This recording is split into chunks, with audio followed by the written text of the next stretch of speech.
Hi everyone, today I'm going to talk about how to help your friend or relative if they have depression.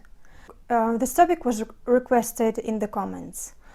Right away I want to say that in this video I'm going to give my perspective on this subject. It's all that I can really do, and it's entirely possible that someone else might have a different take on it. So let's get into it.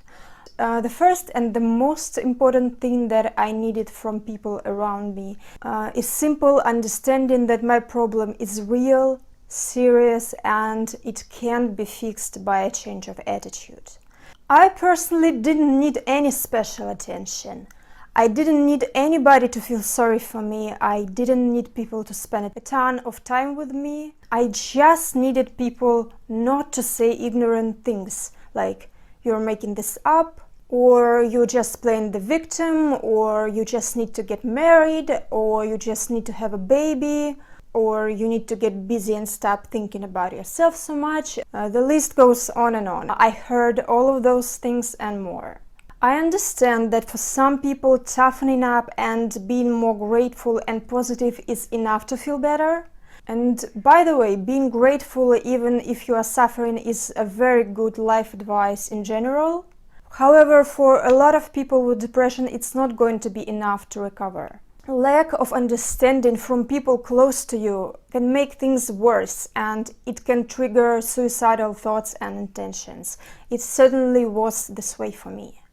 It seems to me like the appropriate thing to say in this situation is something like, "I know that this is hard, but I also know that you're a fighter and you can get through this."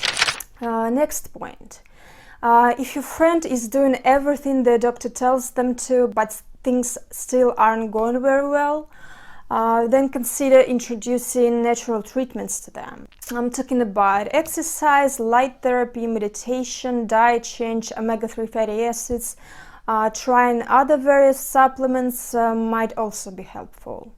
If someone had done this for me, it would have been a lifesaver. From an early age, I was a scientifically minded person. I was confident that doctors know best, and I considered any kind of alternative treatment a complete BS. And that is why I spent years going from doctor to doctor, being in and out of hospital for months at a time, with no improvement whatsoever. Tell your friend that these things work. You may print out scientific studies to prove effectiveness of these methods if your friend is skeptical. Doctors don't know about these treatments not because they don't work, but because unfortunately we live in a broken healthcare system that prioritizes profitable treatments.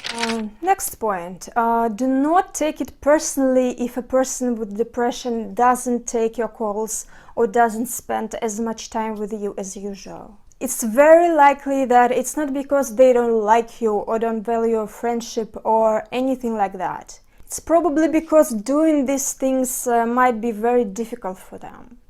And I know that it may sound completely ridiculous for a healthy person. You might think, how hard is it to pick up your phone? But for someone with depression, it might be near impossible. Right now I feel well, I can easily socialize with anybody in any way. I can even talk about my mental illness on YouTube, but back in my sick days there were moments when picking up the phone and talking seemed incredibly difficult. So these are the things that came to my mind when I was thinking about my own experience. All I really needed from people was some understanding and privacy.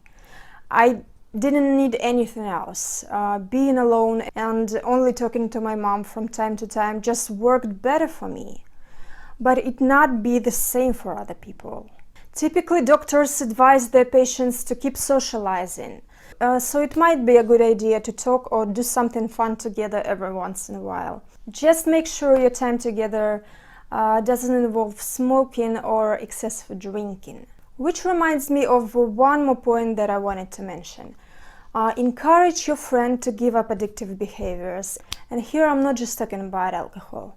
Quitting smoking or consuming too much caffeine is also very important. And it might be something you can do together. So These are my thoughts on this topic. If you think that I missed something important, let me know in the comments. Like this video if you like it, subscribe to my channel. Thank you for watching.